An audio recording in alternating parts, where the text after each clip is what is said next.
अब तुम हमारी बात मान लो। अद्याहारे यादृच्छिक, भगवान की जैसी इच्छा हो, जो वो तुम्हें जिस परिस्थिति में रखे हैं उसमें संतुष्ट हो जाओ। जथा लाभ संतोष सदा काहू सो कछु न चाहोगे। अपनी ऐसी वृत्ति बनाओ कि भगवान से भी मांगने की इच्छा ना हो। जैसे वो मुझे रख रहे मैं उसमें राजी हूं। ये बहुत बड़ी उपलब्धि है, बहुत बड़ी सिद्धि है ये। इसी से सारी कामनाएं नष्ट हो जाती है। बिन संतोष न काम न साही, और अछत काम सुख सपने नाही। बिना संतोष के कामना का नाश नहीं होता, और जब तक कामना रहती तब तक स्वप्न में भी जिसे सुख कहते हैं उसका अनुभव नहीं होता। जागृत की कौन कहे। आप कामना में ही सुख ढूंढ रहे हैं, और सिद्धांत कह रहा है कि अछत काम सुख सपने नाही। यदि हृदय में कामना है तो स्वप्न में भी सुख नहीं मिलेगा। कामना कैसे नष्ट होगी? बोले जथा लाभ संतोष सदा काहू सो कछु न चाहोगे। मैं सदा संतोष धारण करूंगा कि मेरे प्रभु ने जैसा विधान कर दिया है हमारे लिए पर्याप्त है। जथा लाभ आद्याहारे यादृच्छिक, जो हमारे आराध्य देव है उनकी इच्छा के अनुसार हमें आहार वास वस्त्र व्यवस्था और संग, ये जो कृपा करके मिला है, हमको अब आकांक्षा नहीं करनी चाहिए किसी भी वस्तु की। सच्ची मानो जैसे कोई प्रश्न करे कि हमें सत्संग की आकांक्षा करनी चाहिए, हमें भगवत चरणारविंद के धाम में रहने की आकांक्षा करनी चाहिए। यदि आप ठीक से भजन करते हो तो आपको कोई आकांक्षा करने की जरूरत नहीं। आगे से आगे वो जहां पहुंचाना जो करना है अपने आप करेंगे। हम वृंदावन को जानते भी नहीं थे, पहली बार स्मरण हुआ कैसा होगा वृंदावन, क्योंकि अपने लोगों की अंतर्दृष्टि रहती थी, एक एक हरकत पर नजर थी अंदर की, बाहर का तो मतलब ही नहीं था। भगवान की ऐसी असीम कृपा रही है कि यौवन अवस्था में कभी कहीं भरपेट भोजन मिला हो तो मिला हो, ना कोई गर्म कपड़े पहनना, ना जीवन में कभी पंखा चलाना। ये ऐसी दुनिया का प्रपंच तो बहुत दूरी बात है, कभी पंखा के नीचे सोए हो ऐसा अनुभव नहीं है वृंदावन के सिवा। एकमात्र अंतर्दृष्टि, मेरी वृत्ति कहां है, बस इसी पर रहती थी। कहां है मेरी वृत्ति? बस हर तरह से इस मन को देखा है। जैसे लोग कहते हैं ना, मामू को मार्ग में पीएचडी किए, तो साधक उपासक साधु महात्मा केवल मन पर दृष्टि रखते हैं। सारी पढ़ाई मन की है, इसमें और कोई बाहरी बातें नहीं है। इसमें परम सिद्धि का जो लाभ होता है वो केवल मन पर दृष्टि रखी जाती है। उसी को दृष्टि में रख करके सृष्टि से बचा के और भगवान के चिंतन में लगाना, बस एक लगन लगी हुई, कैसे ब्रह्म साक्षात्कार हो, कैसे वहां कोई ये गुंजाइश नहीं थी। भोग सामग्री, भोग वार्ता, भोग दृश्य, घाटों में कहां गुंजाइश? दोपहर की तपती धूप में पंडों की छतरी के नीचे, और रात्रि में वही घाटों में थोड़ी देर भिक्षुकों के बीच में बैठ जाना, जो मिला मिला, नहीं तो हर हर महादेव, शांत एकदम। ब्रह्मचर्य और संयम का बड़ा बल होता है। कभी निराश हताश और ऐसा नहीं कि चलने लायक नहीं, ऐसा कभी अनुभव जीवन में नहीं हुआ। आप समझिए वो परिस्थिति अगर ना मिलती तो शायद है कि वो अनुभव भी ना होता जो अनुभव। एक जो निश्चिंतता, निर्भयता, एक ठसक, हर समय नवीन उत्साह, वो भगवान ने जैसी परिस्थिति चयन की थी उसी में राजी होने से हो गया। एक बार इतने भूख से व्याकुल हुए तो दो संत आए काशी के, ऐसा कहाँ रहते हो? घाटों में रहते। भोजन जो महादेव जी दे देते। या घाटों में कौन देता है? अन्नपूर्णा। कभी सतुआ इतना, जैसे भिखारियों को लोग बांटते हैं, 2-4 किलो सतुआ लिया, 50 बैठे हैं, ऐसे ऐसे डाल दी। तो कमंडल का ढक्कन होता था, ऐसे रखा, कोई 1 पीस बर्फी रख दी ऐसे, बोले आओ चलो आज तुम्हें भोजन पवाते हैं। तो देखो मन की बात प्रभु ने सुन ली, लेकिन हंसी की बात, ले गए कमरे में बैठाला और 2 घंटे बाद आए। रात हो गई थी, शाम के बैठते थे जाके, और आए बोले हमारे यहाँ तो प्याज लहसुन बनता है, आप खाते हैं? ये तो नहीं अच्छा, महादेव। हाँ निकले, खूब हंसे कि ए मन देखा तेरी चालबाजी नहीं चली, नियम लिया था कहीं नहीं जाएंगे, पर इतनी व्यवस्था हम अपनी तरफ से ले गए, और देखा तुम्हें उत्तर दिया महादेव, चल आज के बाद कोई बुलाए भी तो नहीं जाला है। जथा लाभ संतोष सदा का, ये बहुत बड़ी उपलब्धि का मार्ग है। चाहे गृहस्थ हो चाहे विरक्त हो, जैसी परिस्थिति प्रभु ने दी है, सच्ची मानिए तुम्हारे कल्याण के लिए वैसी परिस्थिति आवश्यक है। आप कह सकते हो बड़ा घर में प्रतिकूलता रहती, जरूरी है प्रतिकूलता। भगवत प्राप्ति के लिए जो तुम्हें प्रतिकूलता मिली जरूरी है, बड़े बड़े सिद्ध भक्तों को मिली है। आप तो अभी भक्ति के मार्ग में कदम रखना चाहते हैं, और जो भक्ति के सुभट हैं उनके साथ भारी से भारी प्रतिकूलता हुई। हम प्रतिकूलता का निरादर न करें, वो भगवत कृपा है जो मुझे दलदल से निकाल रही है। सबका स्वरूप सामने आ रहा है। रहीमन विपदा हो भली, जो थोड़े दिन होए, हित अनहित या जगत में जान परे सब कोई। तो अद्याहारेपि यादृच्छिक उर्गुण वा नप्यहो समृतात्मा। जब आपको जैसी परिस्थिति में रखा गया उसके बदलने के लिए आप दिखावा न कर दे, दिखावा होता है।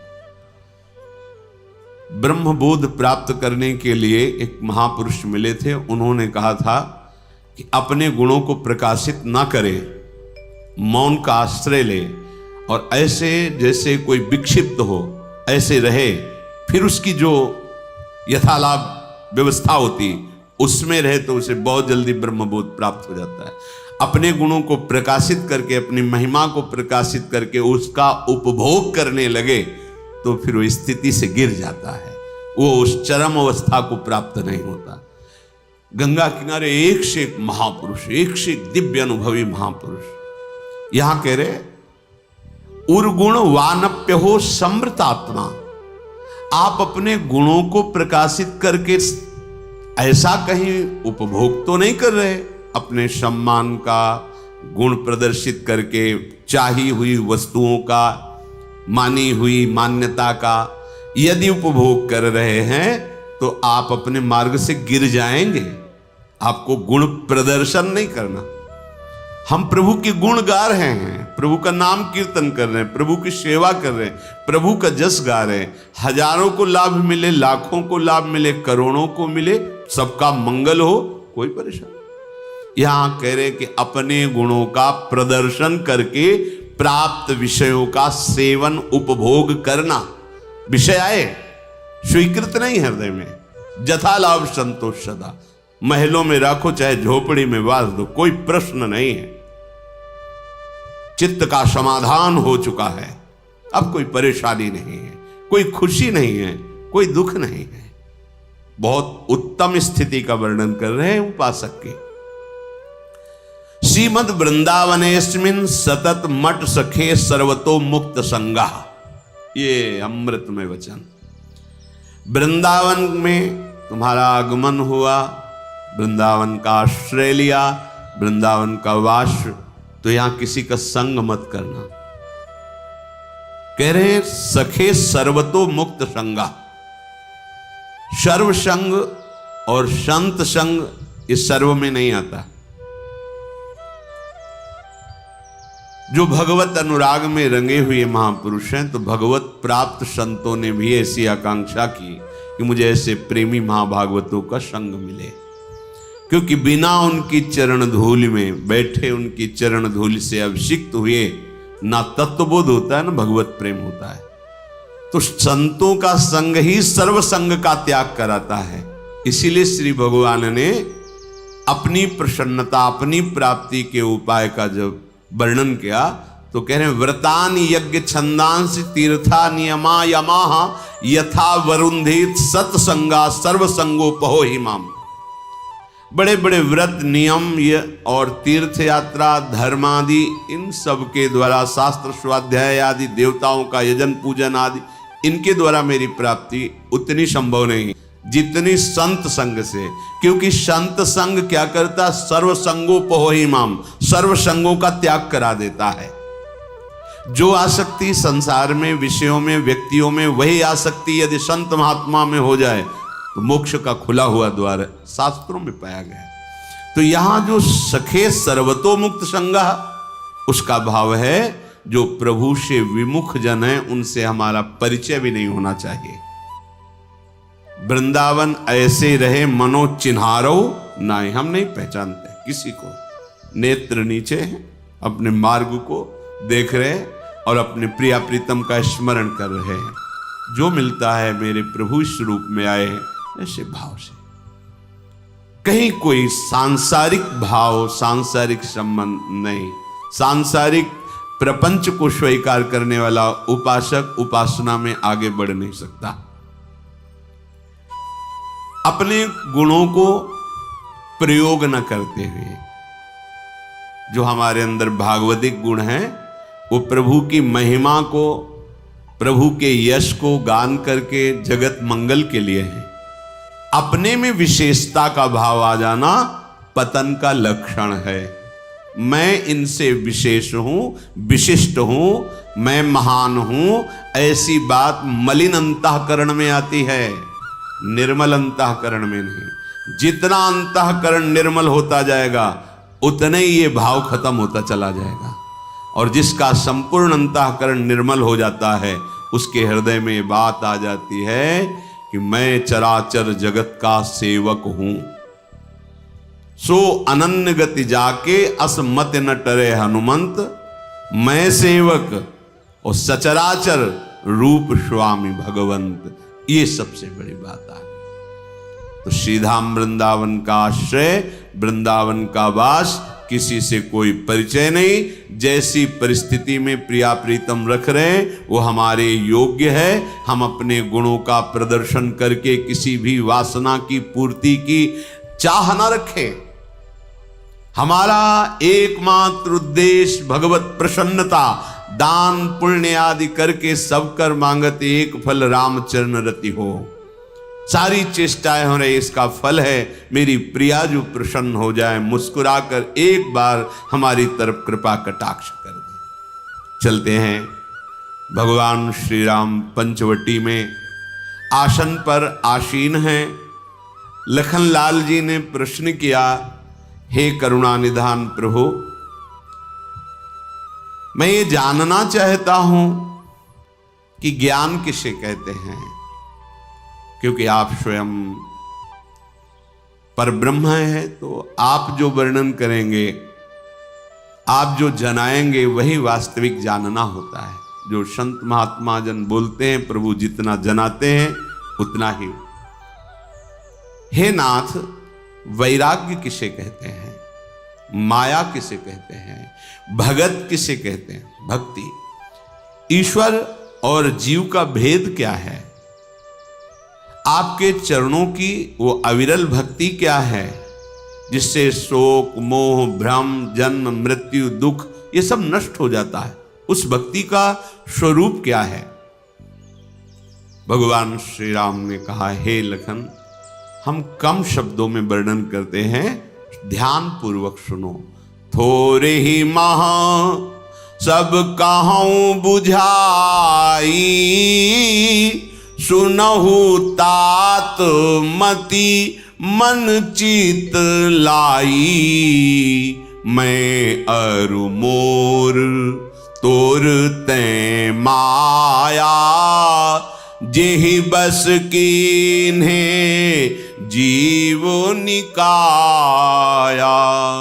गो गोचर जहां लगी मन जाई, सो सब माया जाने हूँ भाई। तेहि कर भेद सुनहु तुम सो, विद्या अपर अविद्या दो, एक दुष्ट अतिशय दुख रूपा, जा बस जीव पराभव कूपा, एक रचई जग गुण बस जाके, प्रभु प्रेरित नहीं निज बलता के।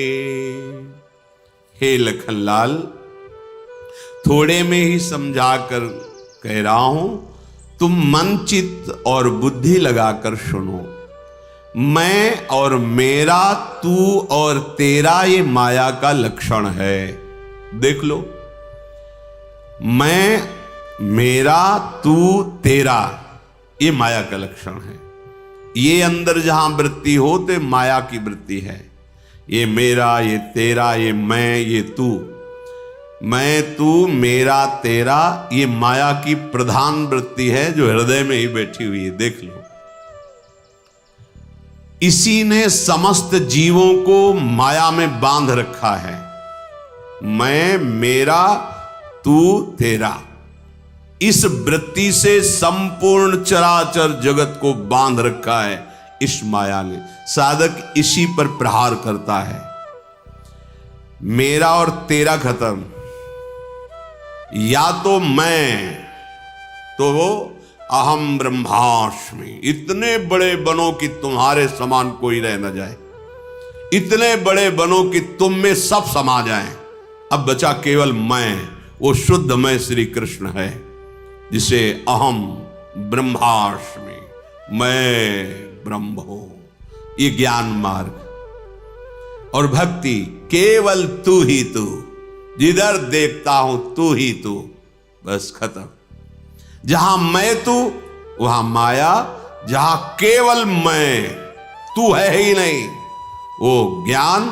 और जहां मैं खो गया, केवल तू ही तू, वो भक्ति। और जहां मैं और तू वहां माया। इंद्रियों के विषयों को लेकर के मन जहां तक दौड़कर जाता है, 5 ज्ञानेंद्रियों के साथ मन विचरण करता है। मना कष्टान इंद्रियाणी प्रकृति स्थानि करसति, वो सब माया में ही विचरण करता है। इस माया के 2 विभाग हैं, एक विद्या और दूसरी अविद्या। अविद्या बहुत दुष्ट स्वभाव पैदा करती है, दोष युक्त है, अत्यंत दुख ही दुख देती है। जिसके वश होकर जीव इस भवकूप में, संसार कुएं में गिरता है, बार बार जन्म, बार बार मरण होता है। और विद्या भी माया ही है। ये जगत की रचना करती है, प्रभु से प्रेरित है। इस विद्या में अपना बल नहीं है, भगवान का बल है। इस विद्या का आश्रय लेकर के अविद्या रूपी कांटा निकाल के फेंक देना। विद्या ना अविद्या, जो बचा वो ब्रह्म स्वरूप। जैसे एक कांटे से दूसरा कांटा निकाला है, ऐसे माया के 2 विभाग हैं, एक विद्या एक अविद्या। विद्या कहां से प्रारंभ होती है? ब्रह्म सत्यम जगन मिथ्या, उमा कहूं मैं अनुभवपना, सत हरि भजन जगत सब सपना, ये सब झूठा झूठा झूठा काटते चले गए। और जब सत्य में स्थित हुए तो सर्वम खलमिदम ब्रह्म, वो कांटा भी फेंक दिया विद्या वाला। अब क्या निकला? केवल ब्रह्म। सर्वम खलमिदम ब्रह्म ने नानास्ति किंचन। श्री राममय शब्द, चिद चिद लक्षणम सर्वम राधा कृष्णमयम जगत। खत्म, विद्या विद्या दोनों का कार्य खत्म। अब प्रभु बता रहे हैं कि ज्ञान किसे कहते हैं। ज्ञान मान जहां एकऊ नाही, देख ब्रह्म समान सब माही। ये 18 दोष खत्म हो जाते हैं जिसके अंदर ज्ञान जागृत होता है। अगर ये 18 दोष में एक भी दोष है तो अभी शुद्ध ब्रह्म बोध नहीं हुआ, उसे ज्ञान नहीं हुआ। पहला है मान। भगवान ने गीता जी में भी जब परम पद का वर्णन किया तो कहा निर्मान, अमोहा, जित संग दोषा, अध्यात्म नित्या विनिवृत्त कामा द्वंद्वैर विमुक्ता सुख दुख संगई। ये परम ज्ञानी परम पद में आरूढ़ हुए महापुरुष का लक्षण है। ये 18 दोष उसमें नहीं होते। मान बहुत बड़ा जहर है, जिसे मायाग्रसित अंतःकरण बहुत शौक से पीता है। अज्ञान का स्वरूप ही मान है। किससे मान चाह रहे हो? या तो तुम ही तुम हो या मैं ही मैं हूं। अपने हाथ से अपने पैर छुओ, कैसा मान लगेगा आपको? अपने हाथ से अपने पैर छुओ तो सब मेरी आत्मा है, कोई दूसरा है। अच्छा, अपने आराध्य देव अगर भक्ति में हो तो आराध्य देव झुक के प्रणाम करे, तुम्हें कैसा लगेगा? जलन होनी चाहिए। गुरुदेव तुम्हें प्रणाम करें झुक के, कैसा लगना चाहिए? संकुचित हो जाना चाहिए, हृदय जलना चाहिए। आप हमारे आराध्य देव। ये भाव, मान का कहीं कोई अस्तित्व नहीं, चाहे ज्ञान में हो चाहे भक्ति में हो। भक्ति में भी तो कहा गया है अमानिना, मान देना, मान रहित। ये मान बहुत बड़ा जहर है, बहुत जल्दी सर्वनाश कर देता है। बहुत जल्दी सर्वनाश करने वाला ये मान है। मान ना संसार के मार्ग में सही है ना परमार्थ में सही है। संसार के मार्ग में इसी को देखा जाता है। बोले वहां गए बहुत मान हुआ, फूले हैं, और जरा सा तो दुखी हैं। ये सुखी दुखी आप अपने आप में पैदा करते हैं। 2 ब्राह्मण थे, किसी ने निमंत्रण दिया, आओ महाराज आज हमारे यहाँ आदर पूर्वक प्रसाद पाइए।